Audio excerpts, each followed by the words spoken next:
મિત્રો, થંબનેલ પર તમે જે બેનને જોઈ રહ્યા છો તેમનું નામ છે શર્મિલા ધનખડ। આજે આખો દેશ તેમને કોમનવેલ્થ ગેમ્સમાં પેરા શોટપુટમાં ગોલ્ડ મેડલ જીતનાર ભારતીય ખેલાડી તરીકે ઓળખે છે। લોકો આજે તેમના ગળામાં લટકતો ગોલ્ડ મેડલ જુએ છે અને કહે છે કે વાહ, શું સફળતા છે।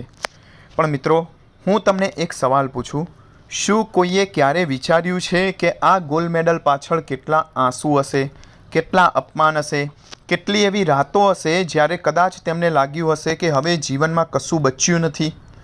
એક સમય એવો પણ હતો જ્યારે તેમણે પોતાના લગ્ન જીવનમાં ગંભીર મુશ્કેલીઓનો સામનો કર્યો હોવાનો જાહેરમાં ઉલ્લેખ કર્યો હતો।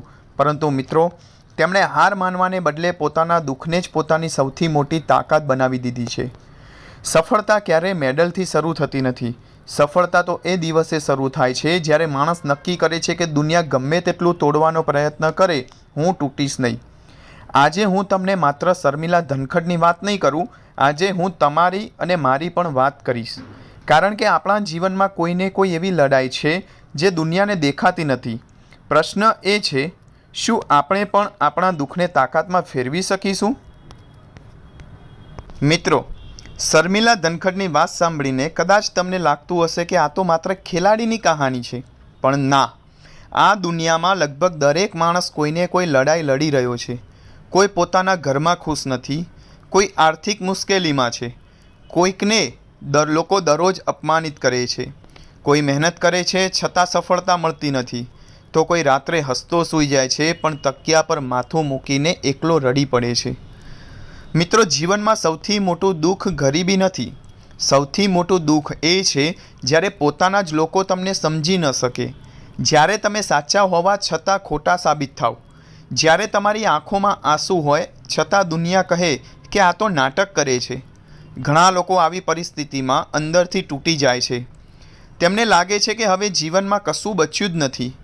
પણ ઇતિહાસ સાક્ષી છે, જે લોકો સૌથી વધારે દુઃખ સહન કરે છે, ઘણી વખત એ જ લોકો સૌથી મોટી સફળતા મેળવે છે। કારણ કે દુઃખ માણસને બે રસ્તા આપે છે। એક રસ્તો હાર માનીને બેસી જવાનો અને બીજો રસ્તો પોતાના આંસુને જ પોતાની તાકાત બનાવી દેવાનો। શર્મિલા ધનખડે બીજો રસ્તો પસંદ કર્યો।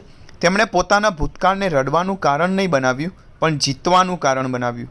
મિત્રો, આજે કદાચ તમારા જીવનમાં કોઈ એવી મુશ્કેલી હશે, કદાચ કોઈ તમારું અપમાન કરતું હશે, કદાચ કોઈ તમારા સપના પર હસતું હશે, કદાચ તમને લાગે છે કે હવે બધું પૂરું થઈ ગયું, પણ વિશ્વાસ રાખજો, આજનો અંધકાર આખી જિંદગી રહેવાનો નથી। સૂર્યને ઉગતા કોઈ રોકી શકતું નથી।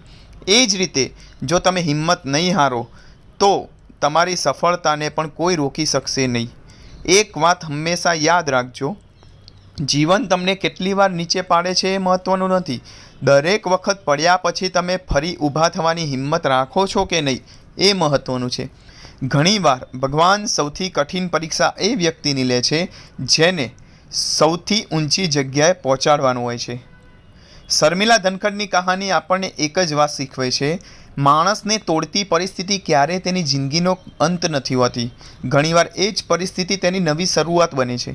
જીવનમાં કદાચ તમને લોકો અપમાનિત કરશે, તમારી મહેનત ઉપર હસશે, તમારા સપના તોડી નાખવાનો પ્રયત્ન કરશે, પણ યાદ રાખજો, લોકો તમારા વિશે શું વિચારે છે એ તમારું ભવિષ્ય નક્કી કરતું નથી। તમે તમારા વિશે શું વિચારો છો એ તમારું ભવિષ્ય નક્કી કરે છે। આજે જો તમે રડી રહ્યા છો તો કાલે એ જ આંસુ તમારી સફળતાની કહાની બનશે। આજે જો લોકો તમને નબળા સમજે છે તો એક દિવસ એ જ લોકો તમારી સફળતાની તાળીઓ પાડશે। યાદ રાખજો, ભગવાન ક્યારેય દુઃખ વ્યર્થ નથી આપતા, દરેક દુઃખની પાછળ એક મોટો હેતુ છુપાયેલો હોય છે, અને જે વ્યક્તિ પોતાના દુઃખને પોતાની તાકાત બનાવી લે છે તેને સફળ થવાથી દુનિયાની કોઈ તાકાત રોકી શકતી નથી।